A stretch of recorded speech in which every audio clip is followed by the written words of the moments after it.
This is still Hunit, and I'm still Aaron Powers, and this is still a series of videos that is explaining kind of a crash course to smart legal contracts, what's happening in the space. If you missed it, our first one was on foundational concept, thing that you should know about blockchain and technology to understand what smart legal contracts are and are not. The second video is what are smart legal contracts. So these are key updates and information in this space. Sorry about having to do this again, but it is true. That's the world we live in. The guidance provided in this video is Hunit's and Hunit's alone. It is not binding on any other entity. Any party that is seeking to deploy smart legal contract technology is highly encouraged to seek independent advice. So what are smart legal contracts? If smart contracts were about reducing counterparty risk in anonymous transactions, what are smart legal contracts? Smart legal contracts, or SLCs, we'll use to save ourselves a mouthful.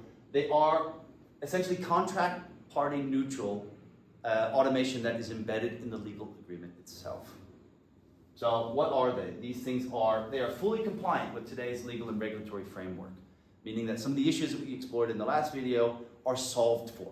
Courts have the ability to rectify. Parties have the ability to amend. Force majeure functions. They are easy for legal counsel, courts, and counterparties to understand and interpret. We'll come back to this in a second, but the ease of understanding is critical for a number of factors. So this favors a code base for a smart legal contract.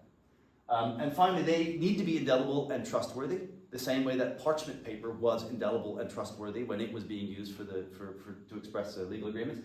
But it also needs to be responsive to changing business environments and needs. This is the functional benefit that you get for having a stateful agreement that understands where it is in its execution cycle and can help its own execution and enforcement of its terms. Now, to compare smart legal contracts and smart contracts, purpose, I think that we already covered. Now, when it comes to alteration, smart legal contracts can be altered after entering into effect. Smart contracts cannot. The law, in this case, is the adjudicator of last resort, meaning if there is a disagreement around a smart legal contract, if the smart legal contract mis-executes for some reason due to error, for example, then the court is able to straighten that out, essentially. Code, in this case, is the adjudicator of last resort. You get the code wrong, $600 million disappears, like you did if your polychain networks, well, then guess what? You're out of luck. Can be paused or rectified. This is critical. Everybody knows that things happen in the world. Smart contracts with their fatalistic execution model cannot be. And they intended to be used in the legal sector. This is critical. Here, smart contracts, their original hypothesis was, let's use this in DeFi/crypto. So, why use distributed ledger technology to record smart legal contracts? And this is a great question. For people inside the Web3 space, which is kind of the general category of all things blockchain or distributed ledger, it's hardly a question people consider, right? It's rhetorical to the point where people don't put any serious time into it. But the issue is that smart legal contracts represent, I think, one of the, if not the greatest breakout use of Web3. Web3 will be brought to more people and more entities via the use of smart legal contracts than any other use case that I can imagine for it right now. So the question is, for all of these people that on average almost never interact with Web3 and or don't really think about Web3, their entire life is based off of interacting with web services. I'm interacting with my bank as a web service. The app that manages my kids' baseball team's practice schedule, that's a web service. Everything's web service based. Why do we need distributed ledger technology? Why do we need Web3 for smart legal contracts? So resilience and persistence, this is critical. We talked about a second ago the role of parchment paper in the legal industry previously. And let's face it, PDFs today that are being used are essentially a digital picture of parchment. Parties are, in a web service environment, parties are dependent upon the continued existence of a web service provider. These things, web services can be turned off, either by accident or by intention. They can be attacked. Resilience in this case means that it continues to execute upon the automation that it has been created with, meaning that you cannot stop that automation unless the parties themselves stop it. And persistence means that regardless of the provider, the continued existence of the provider of the web service. So Hunit may cease to trade. How does that agreement continue to exist? Well, if the law firm that created it for its clients continues to run a copy of that ledger, then that legal agreement is persistent. Security. We all know how secure web services are. I think there's almost a hack a week, at least, that makes the news, and probably many more that don't. The cryptographic layers that are being used for distributed ledger, in a pre-quantum computing environment, they represent the state of the art. And they run at an independent layer from the underlying web services, which means that web services are relatively easy to hack on a global level. Certain system admins do a better job than others, but the cryptographic layers of a distributed ledger network are very hard to crack. And secondly, you can actually gain access to a very significant percentage of the underlying web services that the cryptographic layer runs on before you're able to really start to cause any problems with that cryptographic layer. From a practical perspective, almost impossible. Private and fully bilateral relationships. This is one that we think, it's a little bit of ideology, but it's something that we think fits how law is practiced today. If I sign an agreement with you, that agreement tends to either go into a virtual filing cabinet in the form of like a disk drive or a real one. And the only time an external party is really going to be exposed to the terms of that agreement is if there's been a disagreement, if there are due diligence and things like that. But essentially it will be private and bilateral up until the point when one of its parties has either decided to share or is forced to share the contents of that agreement. And we don't think that a digital model for legal agreements should change that. So right now we're very much in the situation on web services. Well, I trust PayPal, you trust PayPal, so we're going to trust each other using this intermediary. And we all like to believe that there is this perfect intermediary in the world, but there really is not. Right? So being able to keep these things private using technology to intermediate the relationship rather than a third entity is, we think, very desirable. Legal certainty. This is hard to overstate. The impact of legal certainty or indelibility. This means that both the exact terms of the agreement as they're recorded are indelible once they have been recorded in that in the blockchain environment because of that hashing mechanism I talked about in the last video. And sorry, but there's a siren. They're coming to get me. Legal certainty provides also the layer of execution, something that's incredibly important. As that smart legal contract executes its terms, it creates records, indelible records of that execution, meaning that a dispute inside of a smart legal contract can be the dispute is litigated over the facts of the case rather than of the facts of the case, meaning that it's not the question of, you're not arguing around what's the truth per se, because the smart legal contract, to the extent it has been involved with the creation of the truth, creates indelible record of that. And so if I were a clever litigator and it was a web service-based smart legal contract platform, every single time the first thing I would do would be subpoena the provider of the web services and claim that these records are potentially damaged or compromised, and you need to prove it. Finally, ownership over one's digital identity. Clearly, smart legal contracts are unable to deal with legal obligations without having a very clear understanding of who's signing these things. It's clear you need to be sure about who's signing an agreement in a digital sense when you're dealing with smart legal contracts. And so now the question is going to be in the future, is a third party in charge of your digital identity, or are you in charge of your digital identity? We think that for reasons having to do with privacy and the ability to interact at a bilateral level, using a distributed ledger-based solution for managing digital identity is by far preferential, or by far preference, and seems to be the way that the web is going these days anyway. There's a number of digital identity solutions out there in the Web3 space that are doing some very compelling work. Now, what are the three types of smart legal contracts? Code only, they exist. Hybrid, we'll get to those in a second. Natural language, where we land. Now, basic, I guess, if you sum it up in a single line, a code-only smart legal contracts, for the most part, basically what you are agreeing upon is the mechanics of the relationship, not the intention. Or intention becomes much harder to express in a code-only smart legal contract. Now, the issue with that is that the industry generally, the legal industry generally has a limited experience with code.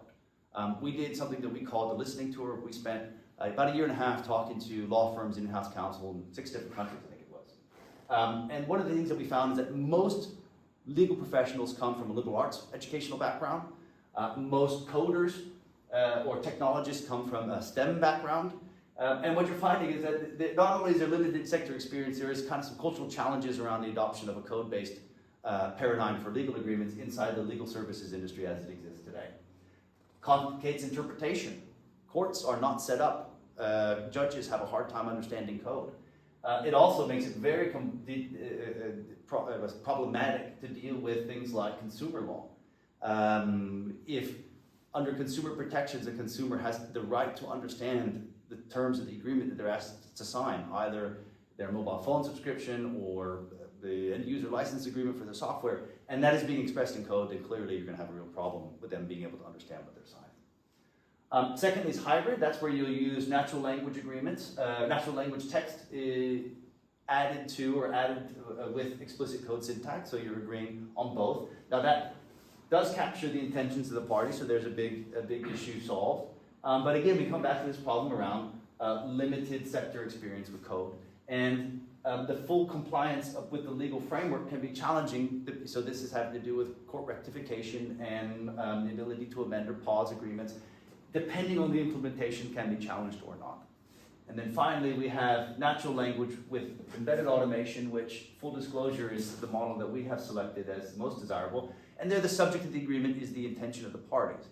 Just to give you a little bit of background on our own shareholder agreement as a company, it's based on the British Venture Capital Association's model documents, some 58 pages or so. There are 27 individual locations inside of there where automation is viable and desirable.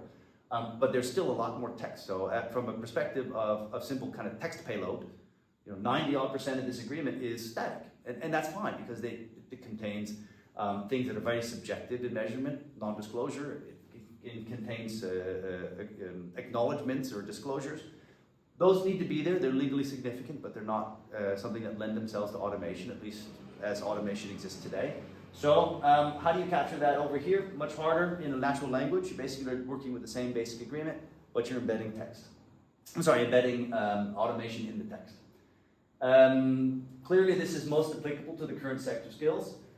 It is straightforward for courts or alternative dispute resolution platforms to understand what it is being disputed.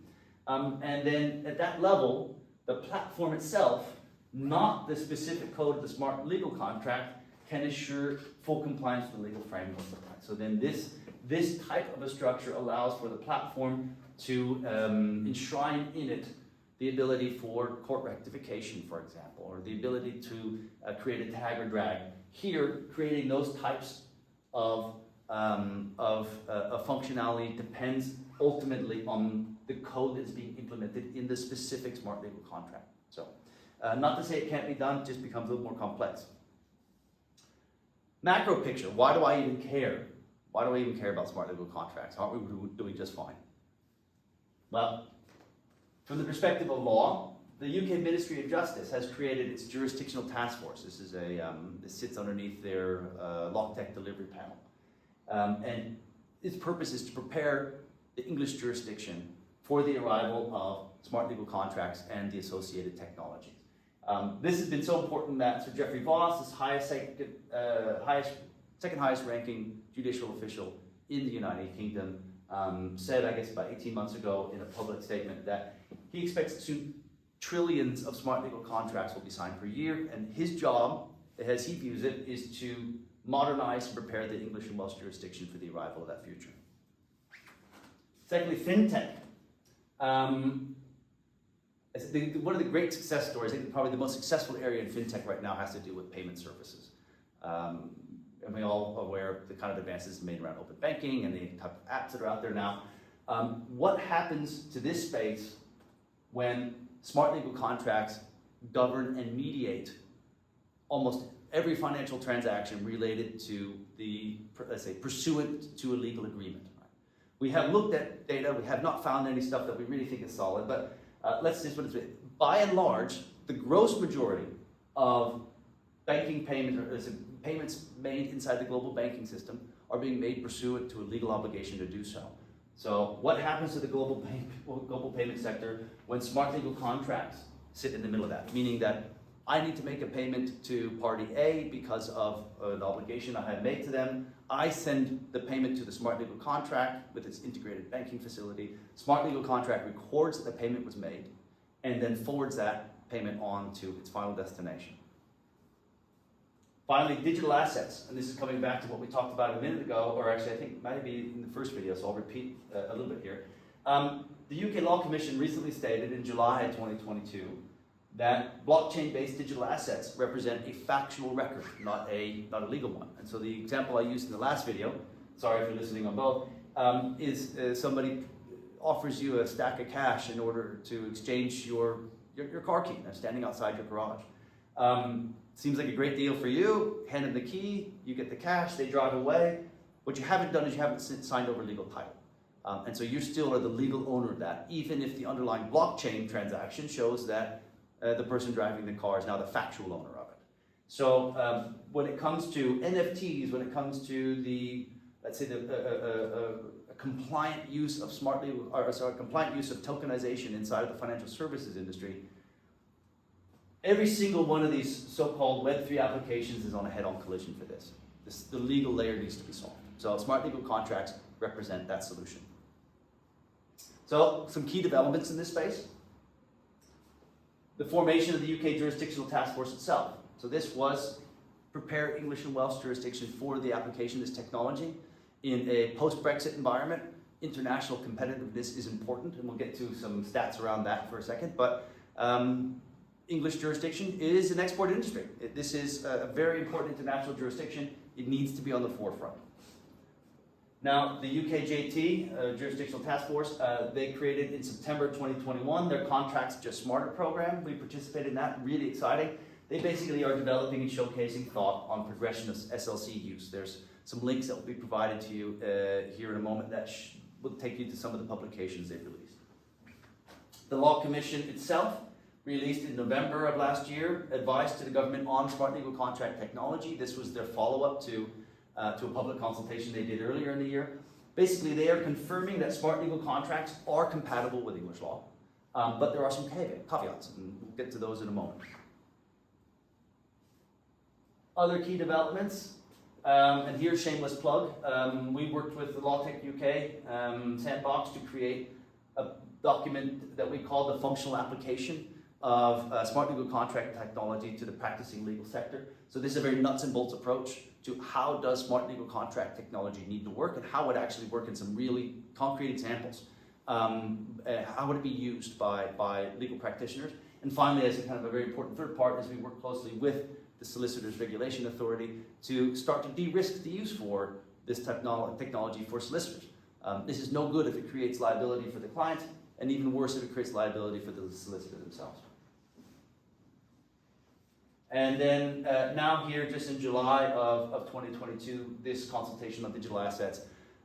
This is some groundbreaking stuff. I mean, for the history of secular law, we've had two classes of property, tangible property and property in motion, I guess would be the way to describe that, which is things that can be proven in the court of law. Your house is tangible. The debt that the bank owns against it is a property in motion, for example. Here, a third pillar is to be added to that, which is a digital asset. And these are tokenized representations of other things and or cryptocurrencies themselves. Other important projects that people should be aware of in this space. Published in October of last year, Legal UK, which is not related to the LawTech Delivery Panel, but something that was founded by the Lord Chief Justice in 2017.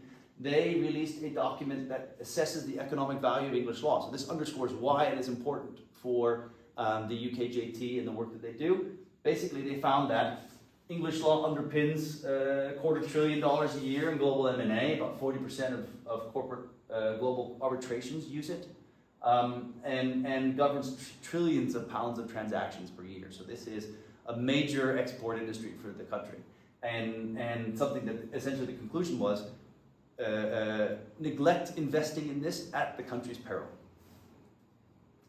The Law Society in January 2020 did an assessment of the contribution of legal services to the UK economy.